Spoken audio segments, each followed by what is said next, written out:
Então, eu vou trazer hoje aqui para vocês, então, o que é constelação familiar sistêmica. Constelação familiar sistêmica é uma dinâmica desenvolvida por Bert Helling na década de 70, onde ele nos traz o conhecimento de 3 leis, que são as leis da vida, as leis que regem as relações humanas, daí a grande importância dessas 3 leis. Essas leis são pertencimento, hierarquia e equilíbrio de troca. O que diz a lei do pertencimento? Ela diz que tudo e todos têm o direito de pertencer. E onde existem exclusões, existem encrencas ou emaranhados, como é chamado aqui em constelação familiar. E quem são os excluídos da família? Então, por exemplo, alguém que cometeu um crime, um assassino, essa pessoa acaba sendo excluída da família, excluída do sistema familiar. Assim como aquela pessoa com questão de alcoolismo, drogas, homossexualidade, ainda nos dias de hoje existe exclusão. Isso 1, 2, 3 gerações atrás, muito mais. Prostituição e os abortos. Aborto é algo muito relevante em constelação familiar, aparece muito. Então, por exemplo, uma mãe, ela tem 3 filhos. O primeiro não pôde nascer. Quando se pergunta para essa mãe quantos filhos ela tem, ela diz 2, acaba excluindo esse primeiro que não pôde nascer. E como eu disse, toda exclusão gera uma consequência para quem exclui e para todo o sistema familiar. Então essa é a primeira lei, que diz que tudo e todos têm o direito de pertencer. A segunda lei é a hierarquia. Então, além do direito de pertencer, eu tenho o meu lugar certo. E só nesse lugar certo que eu tenho força para ir para a vida. Então, se um filho ou filha está cuidando dos pais como se eles fossem filhos, essa pessoa está fora do lugar.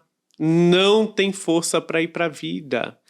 Filho ou filha que quer salvar os pais das dores emocionais deles, morre no lugar. Ou morre para a vida, ou morre mesmo, porque é um lugar muito pesado. E a pessoa muitas vezes percebe que está fora do lugar quando começam a vir sintomas na área da saúde. Então a gente passa a perceber que eu não consigo salvar os meus pais das dores emocionais deles. Eu não consigo devolver o que eles me deram, que é a vida. Isso é grande demais, eu não consigo devolver. Então, dos pais e de todos que vieram antes, eu recebo e passo adiante. Adiante para quem? Para os meus filhos, sobrinhos, ou me coloco numa postura a serviço da vida. Porque quem veio antes é maior, quem vem depois é menor. É perceber, né, estar alinhado com essa lei, é perceber que todos que vieram antes abriram caminho para que eu pudesse estar aqui hoje. Então essas são, né, as 3 leis, né? Então a gente falou de pertencimento, de hierarquia. A terceira lei é equilíbrio de troca. O que diz essa lei? A gente fala muito dela entre iguais. Iguais numa relação. Quem são os iguais numa relação? Então, por exemplo, marido e mulher, casais no geral, amigos e sócios, esses são iguais. E para esse tipo de relação entre iguais prosperar, é essencial o equilíbrio de troca, que é o dar e receber na mesma medida, porque se um fizer demais, isso vai gerar um desequilíbrio. O que faz demais se sente credor, o que recebeu muito se sente devedor. E na maioria das vezes é esse aqui que vai embora, o que recebeu demais, porque ele se sente sufocado, ele não consegue retribuir, ele se sente devedor. E o que tem por trás desse comportamento de fazer demais? Então, algumas dinâmicas. Uma delas é a crença do não merecimento. Eu não me sinto merecedor de receber. Então eu faço. A hora que o outro vai retribuir, não permito, porque eu não me sinto merecedor. Eu carrego essa crença comigo de não merecimento. Então, essa é uma das dinâmicas. Uma outra dinâmica, uma forma de controle. Então eu faço. Eu não estou devendo nada para o outro. Eu posso ir embora a hora que eu quiser, mas o outro me deve. Ele tem que ficar nessa relação. Então é uma forma de controle que, como eu disse um pouco antes, na maioria das vezes não funciona. Porque na maioria das vezes quem vai embora é o que recebeu demais. Então, se você deseja que a sua relação, né, entre iguais, a relação de casais, entre amigos, sócios, prospere, é essencial ficar atento a esse equilíbrio de troca, que é o dar e receber na mesma medida. Então, essas são as 3 leis. As leis que regem as relações humanas. E se tem algo na sua vida que não está fluindo, é porque você transgrediu uma dessas 3 leis, ainda que de forma inconsciente.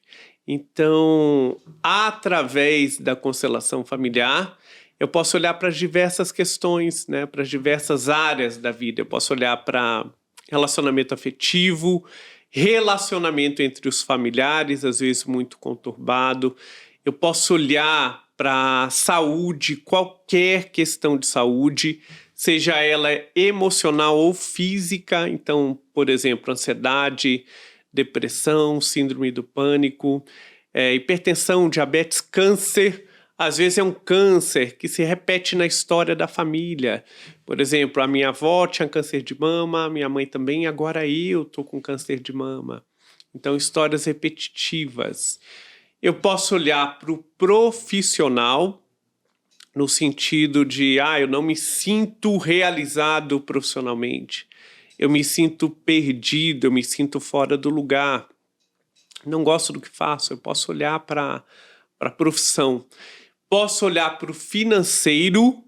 Às vezes o dinheiro vem e não fica, e às vezes o dinheiro nem vem. Então posso olhar para todas as áreas da vida.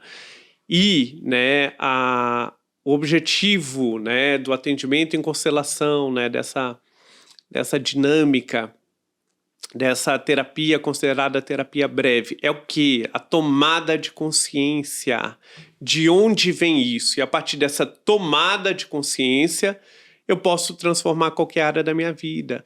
E é um trabalho de quê? De eu me alinhar com essas 3 leis da vida: pertencimento, hierarquia e equilíbrio de troca. É a dinâmica que eu, Júlio, entendo como a mais profunda para a busca de solução.